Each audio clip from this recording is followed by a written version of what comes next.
Hi, hello, வணக்கம். நான் உங்கள் சுவாமி. இன்றைக்கி என்ன பார்க்க போகிறோன்னு பார்த்தீங்கன்னா, எல்லாம் தென்னந்தோப்பில் ஊடு பயிர் பண்ணி பார்த்துருப்பீங்க. ஆனால் நான் அது கொஞ்சம் மாறாக நான் பண்ணியிருக்கிறதே ஊடு பயிராக தான் தென்னையை பண்ணியிருக்கேன். என்ன காரணம்னு பார்த்தீங்கன்னாக்கா, இது வருங்காலத்தில் கொஞ்சம் கொஞ்சமாக அழிஞ்சிட்டு வந்துட்டுருக்கு. இந்த பூஞ்செடி, பூந்தோட்டம் எல்லாம். ஏன்னாக்கா இன்றைக்கி எல்லாம் எளிமையான முறையில் போயிட்டுருக்காங்க.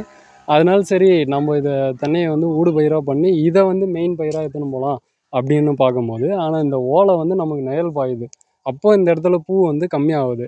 அதுக்கு நாங்கள் எளிமையான ஒரு முறை பண்ணியிருக்கிறது என்னென்னா, இந்த மாதிரி மடித்து, அதாவது தென்னையை வெட்டி கெட்டவன் உண்டு, முருங்கையை வெட்டாமல் கெட்டவன் உண்டு அப்படின்னு அந்த மாதிரி இதை நம்ம மடித்து மட்டும்தான் கட்டுறோம். வேறு எதுவும் பண்ணல. இதை மடித்து கட்டிட்டிங்கன்னா இது மொத்தமே நமக்கு வெயில் பாயும்.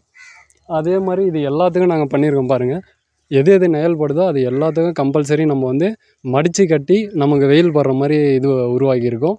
இதனால் நமக்கு தென்னையை நம்ம வெட்ட தேவையில்ல. நல்லா நமக்கு